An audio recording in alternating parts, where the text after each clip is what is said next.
পরাশক্তি আমেরিকার regime change বা Iran সরকার পতনের স্বপ্ন কি তবে ধূলিসাৎ হতে চলেছে? ওয়াশিংটন থেকে তেহরান সর্বত্রই এখন একটাই প্রশ্ন।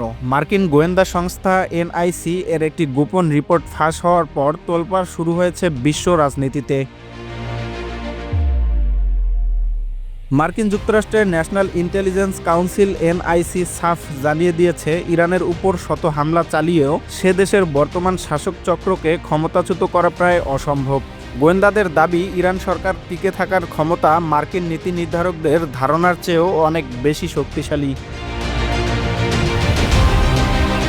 প্রেসিডেন্ট ডোনাল্ড ট্রাম্প যখন হুঙ্কার দিয়ে বলছিলেন তিনি ইরানের পুরো ব্যবস্থাকে উপড়ে ফেলবেন, ঠিক তখনই তার নিজেদের গোয়েন্দা বাহিনী তার সামনে এক রূঢ় সত্য তুলে ধরেছে।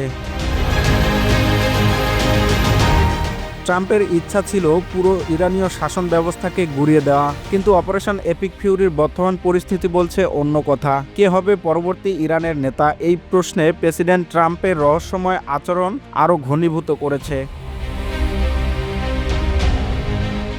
নির্বাসিত ক্রাউন প্রিন্স রেজা পাহলভিকে নিয়ে ট্রাম্পের অনীহা এখন স্পষ্ট। ট্রাম্প মনে করে ইরানের শাসনভার এমন কারো হাতে থাকা উচিত যিনি বর্তমানে ইরানের ভেতরেই অবস্থান করছেন। কিন্তু কারা তারা? সেই নাম এখনও অন্ধকারেই রয়ে গেছে।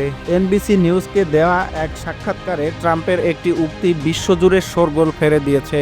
ট্রাম্প আক্ষেপ করে বলেছেন, যাদের আমি ইরানের নেতৃত্বে দেখতে চেয়েছিলাম তারা অধিকাংশই আজ মৃতপ্রায়। এই ভয়াবহ স্বীকারোক্তি কি যুদ্ধের ব্যর্থতার ইঙ্গিত, নাকি এর পেছনে লুকিয়ে আছে অন্য কোনো বড় ষড়যন্ত্র? মার্কিন গোয়েন্দা রিপোর্ট বলছে, ইরানের সর্বোচ্চ নেতা আয়াতুল্লাহ আলী খামেনির অবর্তমানেও ক্ষমতা ধরে রাখার জন্য আইআরজিসি এর রয়েছে কঠোর শাসন প্রোটোকল, অর্থাৎ উপরের স্তরের নেতারা মারা গেলেও সিস্টেমেটিক এমনভাবে তৈরি করা যাতে তা ভেঙে না পড়ে। এই পরিকাঠামোই এখন আমেরিকার মাথা ব্যথার মূল কারণ। তাহলে কি অপারেশন এপিক ফিউরি শুধু এক ধ্বংসাত্মক বিমান হামলাতেই সীমাবদ্ধ থাকবে? মধ্যপ্রাচ্যের মানচিত্র বদলে দেওয়ার যে স্বপ্ন এঁকেছিল ট্রাম্প, তা মাঝপথেই থমকে যাবে? এক কথায়, এই প্রশ্নগুলোর আপাতত কোনো উত্তর নেই।